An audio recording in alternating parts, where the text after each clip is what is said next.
Hola, ¿cómo están? Sean bienvenidos nuevamente a este canal, donde hablamos sobre temas relacionados con fisiología y bioquímica, biología celular, también un poco de genética.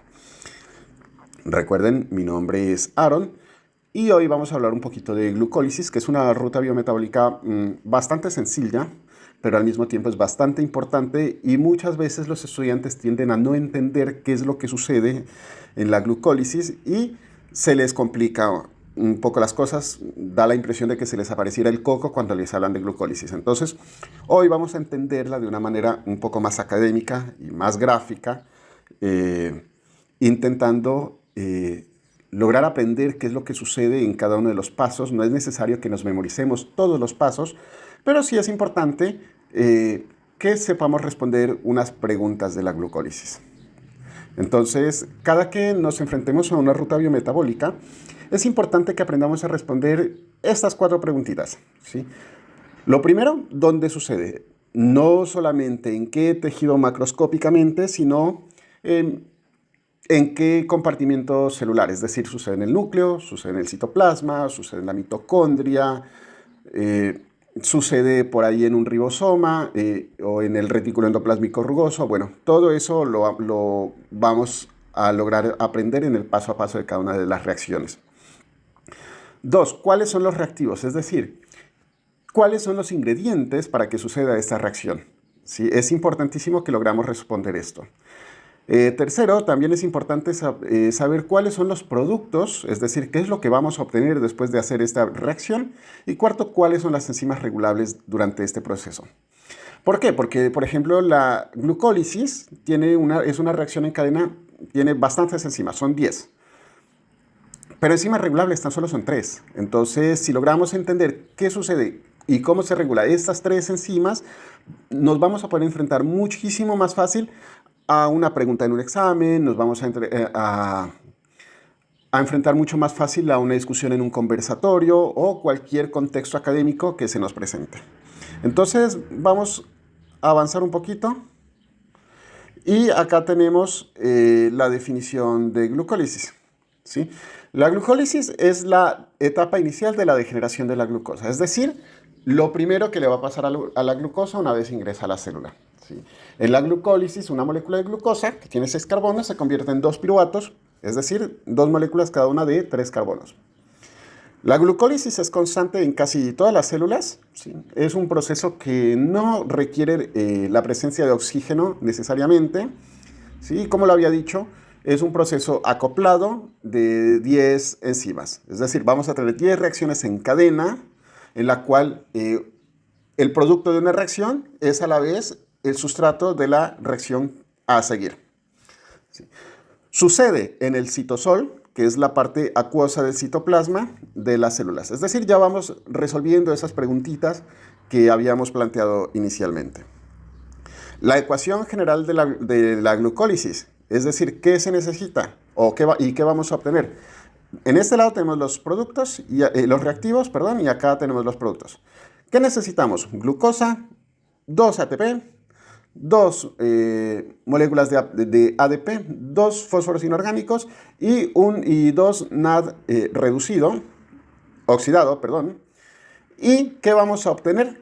2 piruvato, 4 ATP, 2 NAD reducido, 2 protones y 2 moléculas de agua. Aquí, ojito, este 4 va a pasar algo acá. Si matemáticamente podemos cancelar estos 2 ATP de acá con 2 ATP de acá. ¿Por qué? Porque la ganancia neta de la glucólisis como tal es de 2 moléculas de ATP por cada molécula de glucosa que ingrese a la reacción, ¿sí? Esa es la ganancia neta. En bruto, 4, sí, pero acuérdense, acá invertimos 2. Esto va a quedar muchísimo más claro un poquito más adelante, pero es importante que lo empecemos a tener en cuenta desde ahora. Fases de la glucólisis. La glucólisis tiene 2 fases. Una fase de inversión. En la fase de inversión vamos a gastar 2 moles de ATP por cada mol de glucosa. Lo vimos en la anterior diapositiva.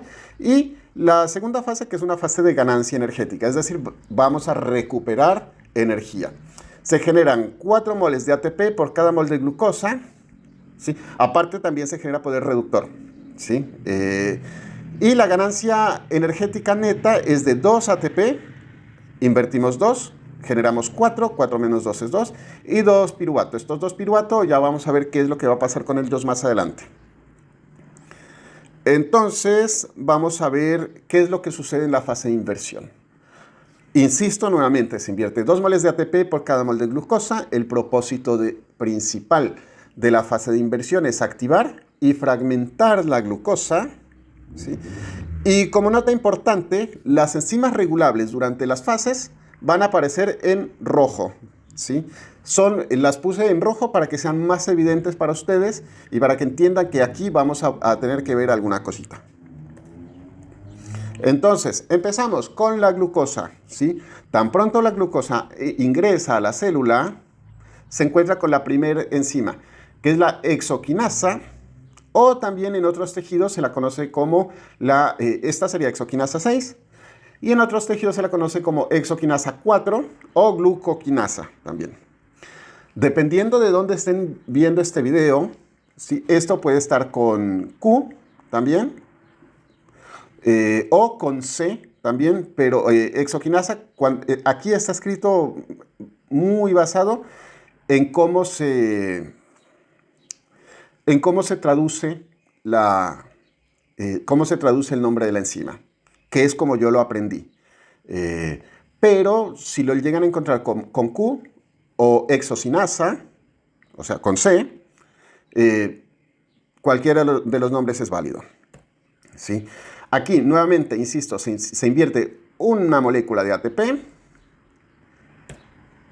y vamos a obtener una molécula de ADP, ¿sí? Entonces, aquí el grupo fosfato, que no es el ATP y que ahora se genera en ADP, se agregó a la glucosa y ya tenemos la glucosa 6-fosfato. Importantísimo, la célula la glucosa que se marcó como glucosa 6-fosfato ya se queda dentro de la célula. Es decir, esto es un marcador, imagínense como un grillete para que esta glucosa no salga de la célula. Muy bien. Primera enzima regulable. Es importantísimo entender algo. Las enzimas regulables suelen aparecer siempre al principio de la reacción. Suelen aparecer cuando la ruta biometabólica se cruza con otra ruta biometabólica, es decir, imagínense un intercambiador vial, o al final de la reacción. Y es importantísimo esto por cuestiones de ahorro de energía. Sobre todo acá, las que aparecen al principio de la reacción. Imagínense todo el gasto energético que va a hacer una célula si llega una reacción de una ruta biometabólica de 10 reacciones y no controló nada acá y resulta que en la última reacción está el único punto de control y la célula trabajó un montón y resulta que eso no le va a servir. Entonces, por eso siempre vamos a encontrar enzimas regulables al inicio de la ruta biometabólica. Entonces, la siguiente enzima, la fosfofructosa isomerasa, no es regulable. Lo que hace la fosfofructosa isomerasa, pues convertir esta glucosa 6-fosfato, la va a convertir en fructosa 6-fosfato. Para que ustedes lo entiendan, yo le cambié el grupo fosfato de este lado a este lado. No es exactamente lo que sucede. Esta es una representación muy gráfica. No me estoy metiendo en la parte química porque lo que quiero es que entiendan qué es lo que sucede en la reacción. Sí, más que entiendan un montón de nomenclaturas químicas. Entonces, mira, fosfofructosa, fosfato. Listo. Entonces, la fructosa 6-fosfato, que ya la tenemos acá, es el reactivo de la siguiente reacción, ¿sí? Que es la fosfofructoquinasa, ¿sí? ¿Qué va a ser la fosfofructoquinasa? Entonces, la fosfofructoquinasa va a agregar un grupo fosfato más. Y ahora tenemos fructosa 1,6-bifosfato. Entonces, miren, aquí gastamos un ATP, aquí gastamos otro ATP. Ahí tenemos los dos ATP que se gastaban en la fase de inversión. Sí, y ahora tenemos la fructosa 1,6-bifosfato. Segunda reacción regulable, les había comentado que son 3. Ahora vamos a ver dónde aparece la tercera. Importantísima esta enzima, ¿por qué? Porque una vez tenemos fructosa 1,6-bifosfato, sí o sí, el destino es glucólisis. No hay marcha atrás. Este es el punto de no retorno. De aquí en adelante, todo molécula de glucosa que llegó a convertirse en fructosa 1,6-bifosfato está marcada y su destino final siempre va a ser la glucólisis. Entonces, fructosa bifosfato aldosa, ¿qué va a ser?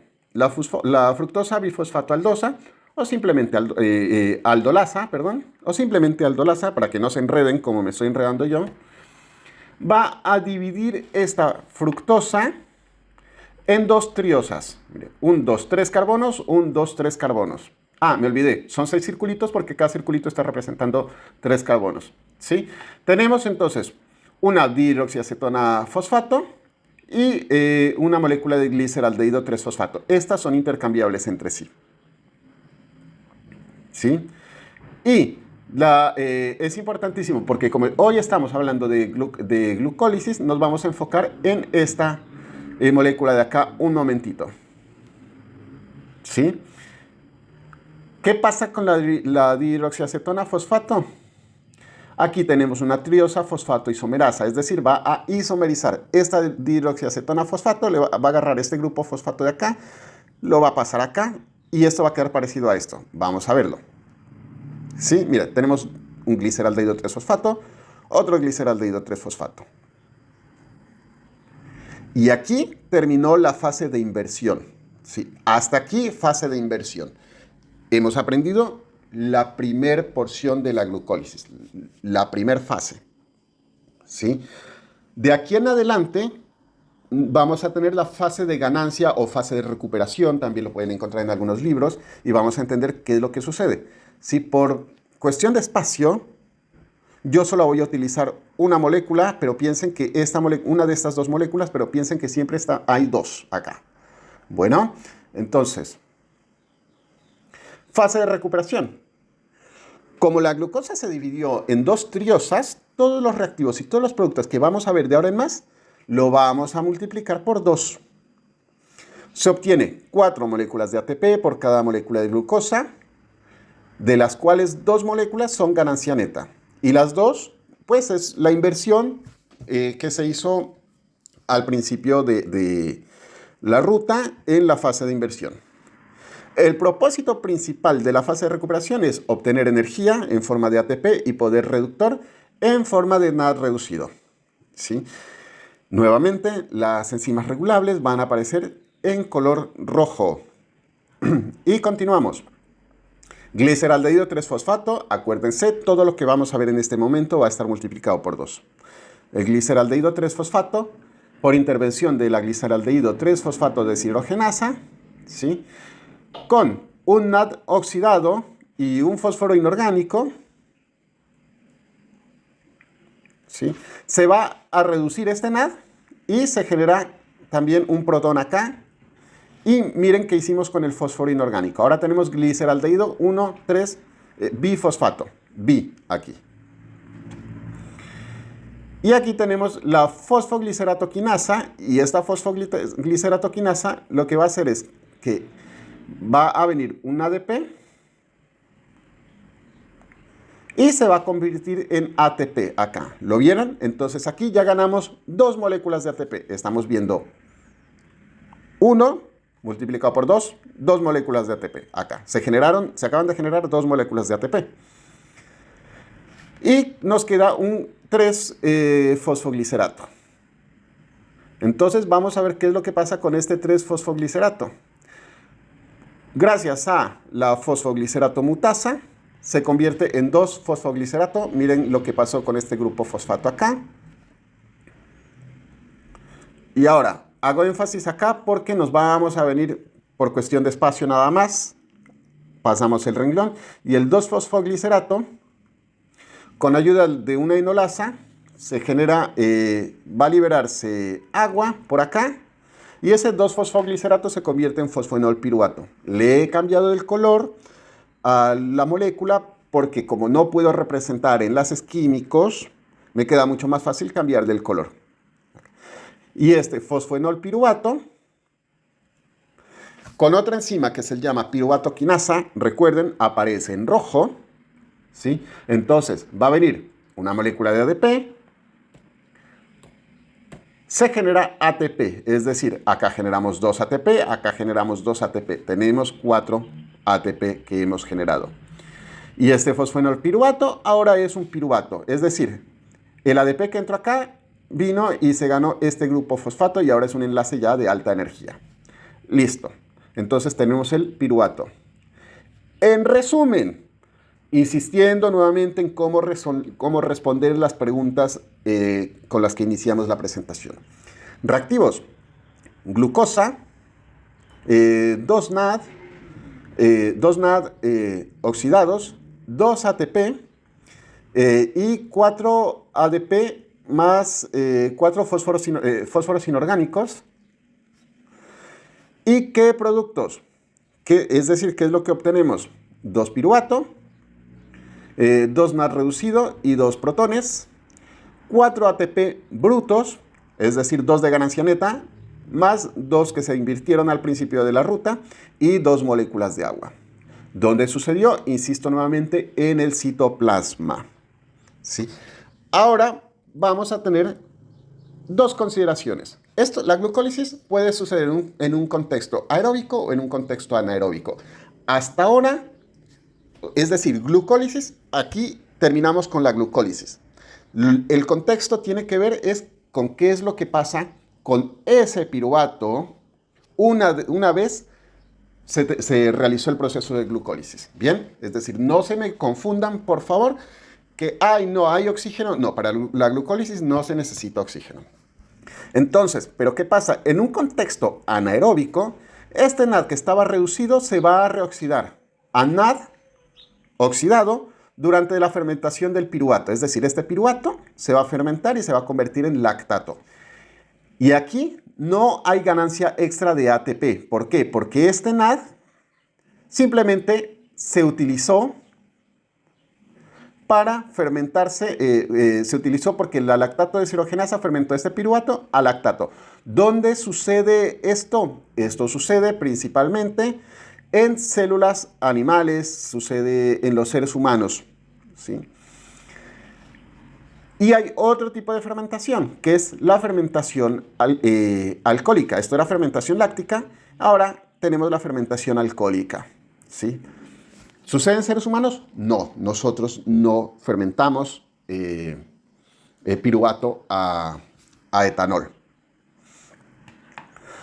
Entonces, en la fermentación alcohólica, el piruvato, mediante la piruvato descarboxilasa, se convierte en acetaldehído.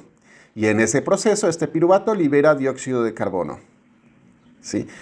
Y este acetaldehído, mediante una enzima que se llama alcohol deshidrogenasa, se convierte en etanol, ¿sí? Nuevamente, venía un NAD que estaba reducido, se oxidó a NAD oxidado y obtenemos etanol. La fermentación láctica es muy eficiente, ¿dónde? En contextos anaeróbicos. No es tan eficiente en contextos aeróbicos, pero es muy eficiente en contextos anaeróbicos. Es decir, imagínense cualquier bacteria anaeróbica, esto lo hace maravillosamente. ¿Dónde se utiliza la fermentación láctica? En la generación de etanol, por ejemplo. Bien. Entonces, una vez piensen, ya glucólisis, obtenemos el piruvato, ya saben qué puede suceder con ese piruvato. Si no hay oxígeno, se convierte en lactato. Y si hay oxígeno, ¿sí? Si hay oxígeno, este NAD, ¿sí? Este NAD va a ingresar a la matriz mitocondrial y en la matriz mitocondrial participa en el transporte electrónico mitocondrial, ¿sí? Y gracias al transporte electrónico mitocondrial puede generar más ATP. Importantísimo. Entonces ya conocen 2 contextos, ¿sí? Un contexto anaeróbico en el cual no se genera más ATP porque el NAD que estaba reducido se utilizó para fermentar el piruvato a lactato. Y un contexto aeróbico en el cual este NAD reducido ingresa a la matriz mitocondrial, participa en el transporte electrónico mitocondrial, se puede generar más ATP porque este NAD es bombeado hacia acá. Perdón, esta es la ATP sintasa, claramente. Este NAD, Estos protones van a ser bombeados hasta acá y luego van a mover la ATP sintasa. Bien, pero me van a decir, ¿qué pasa con el piruvato? Bueno, eso lo vamos a ver en otro video, porque el piruvato no es que se quede ahí. No, el piruvato no se fermentó a lactosa, a lactato, perdón, ni tampoco a etanol. Va a pasar otra cosa más, lo vamos a ver por acá nuevamente. ¿Sí? Ahora, ya que hablamos de eso, voy a hablarles de la importancia de conocer las enzimas regulables y aquí vamos a entender mejor la última pregunta que nos queda resolver de nuestro pequeño quiz de las 4 preguntitas. ¿Por qué es importante conocer las enzimas regulables? Resulta que las enzimas regulables son limitantes y van a catalizar las reacciones y van a catalizar reacciones que son irreversibles. Y las enzimas regulables están sujetas a control alostérico o control hormonal, ¿sí? Y favorecen el flujo de la ruta biometabólica. Aquí son 3, ojo, son 3, pero aparecen 4 renglones porque resulta que la exoquinasa 6 y la exoquinasa 4 son en realidad isoenzimas, es decir, es la misma enzima, una configuración bastante parecida. Lo único es que funcionan en tejidos diferentes porque las necesidades de cada tejido son diferentes. No tiene más ciencia que eso. La exoquinasa 6, ¿dónde la tenemos? En tejidos periféricos. Cuando hablo de tejidos periféricos me refiero por fuera del hígado, por fuera del páncreas. ¿Qué hace? La exoquinasa convierte la glucosa en glucosa 6-fosfato. ¿Sí? Y es inhibida por su producto, es decir, una retroalimentación negativa. Cuando hay exceso de glucosa 6-fosfato, se inhibe la exoquinasa. La exoquinasa 4 o glucoquinasa sucede en hígado y páncreas. ¿Sí? Reacción que cataliza exactamente la misma glucosa a glucosa 6-fosfato. Es inducida por insulina y, ojo, no es inhibida por glucosa 6-fosfato. ¿Sí? En el hígado no necesitamos inhibir la exoquinasa 4. ¿Por qué? Porque el hígado es el órgano controlador de la glucemia. Ustedes me dirán, ay, no, pero es que el que secreta insulina es el páncreas. Sí, el páncreas secreta insulina, sí. Pero el órgano que controla la glucemia es el hígado. ¿Cómo la controla? Haciendo glucólisis, haciendo gluconeogénesis, haciendo glucogenólisis, sí, haciendo todas esas rutas biometabólicas. Entonces, como el hígado tiene que estar constantemente trabajando en controlar la glucosa, necesita no inhibirse por el producto, no inhibirse por la glucosa 6-fosfato. Entonces, por eso dejé este marcador aquí, porque en realidad se trata de 2 isoenzimas de la misma enzima. Y la otra enzima reguladora era la fosfofructoquinasa. ¿Qué me pasó aquí? Esto es una C. Disculpen, me emocioné mucho con la K, me parece. Esta es la fosfofructoquinasa, o PFK1, también la pueden ver en los libros. ¿Qué hace la fructosa 6-fosfato? La fosfofructoquinasa transforma la fructosa 6-fosfato en fructosa 1,6-bifosfato. Les había dicho, es el principal punto de regulación. Aquí tenemos el punto no retorno. Y de aquí en adelante, la molécula sí o sí va a hacer glucólisis. Y la piruvatoquinasa, piruvato, aquí viene una T, perdón, me convierte el fosfenol piruvato en piruvato. Y la piruvatoquinasa puede estar activada o inhibida según las necesidades energéticas. Es decir, cuando hay altas necesidades energéticas, ¿para qué voy a querer ATP? ¿Sí? Entonces, la inhibo. Detengo un poquito ahí, le pongo un semáforo a la reacción. Pero si hay bajas necesidades, si hay indicadores de baja energía, es decir, hay poco ATP, pues necesito mucho. Pongo el semáforo en verde y piruvatoquinasa, trabaje por favor. Bien. Acá les tengo un resumen cortito de cómo se regulan las enzimas. Es un poco más complejo, tal vez lo especifique en otro video, pero no quiero estirarme mucho con este video porque lo importante es que lo entiendan. Ya si llegan a necesitar saber cómo se hace la regulación de cada una de las enzimas, pueden dirigirse al otro video. Pero por ahora, con esto va a estar bien. La exoquinasa o la glucoquinasa, es decir, la primera enzima regulable, sí. En tejidos periféricos es inhibida por glucosa 6-fosfato, es decir, por retroinhibición. Y la exoquinasa 6 o glucoquinasa en hígado y en páncreas tiene mejor afinidad por la glucosa. ¿Por qué es importante eso? Porque si yo tengo la glucemia en 200, ¿sí? Necesito que la glucoquinasa trabaje mucho para bajarme esa glucemia, ¿sí? Para bajarme esa glucemia y que me haga o glucólisis o glucogénesis, ¿sí? Pero necesito que trabaje muchísimo la exoquinasa 6 o glucoquinasa, perdón, ¿sí? Entonces, esto permite que el hígado capte glucosa solo cuando es abundante, es decir, cuando, por ejemplo, yo acabo de comer. Ahora, si yo estoy en ayuno y saco glucosa de la sangre, pues carajo, pues a ver, le estoy sacando la glucosa a mi cerebro, por ejemplo, a mis músculos, y no quiero que suceda eso. Antes, al contrario, el hígado tiene que sacar glucosa de sus reservas y tirarme glucosa a la sangre. Entonces, por eso el Km de la exoquinasa es tan elevado, ¿sí? ¿Por qué? Porque necesitamos que tenga menor afinidad por la glucosa. Bien, ahora, la fosfofructoquinasa o PFK1 es la enzima reguladora más importante. ¿Cuáles son los inhibidores alostéricos? Los activadores alostéricos, perdón, AMP y ADP. Es decir, AMP es adenosín monofosfato, baja energía. ADP, adenosín difosfato, nuevamente, otro indicador de baja energía. Otro activador alostérico es la fructosa 2,6-bifosfato, que es un potente inhibidor hepático y es estimulado por insulina, ¿sí? Si llego a hacer un video, este es bastante emocionante.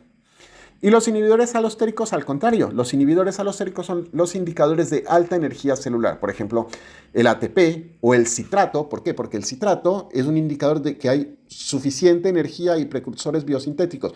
Recuérdense, el citrato, ¿dónde lo encontramos? En el ciclo de Krebs. Entonces, si hay citrato, este citrato está en el ciclo de Krebs y del ciclo de Krebs me sale muchísimo más ATP. Entonces, si hay mucho citrato, ¿para qué voy a generar más ATP? Entonces, inhibo la fosfofructoquinasa, ¿sí? Y esto se va a hacer otra cosa, ya no glucólisis, sino que inhibo la fosfofructoquinasa, ya no hago glucólisis, sino que tomo un desvío en la ruta. Y la piruvatoquinasa, activadores, fructosa 1,6-bifosfato, ¿sí? Por una retroacción positiva. Inhibidores ATP, alanina, por el ciclo de la alanina glucosa, que son señales de abundancia energética. Y en el hígado, la piruvatoquinasa es regulada por fosforilación. Es decir, la piruvatoquinasa se me inactiva en ayuno, ¿sí? Y se activa en estado alimentado. Bien, entonces espero que este video haya sido útil para ustedes. Espero que nos encontremos en el futuro. Si llegan a tener alguna pregunta, los veo en los comentarios. En este canal suelo dejar mis redes sociales y muchísimos éxitos.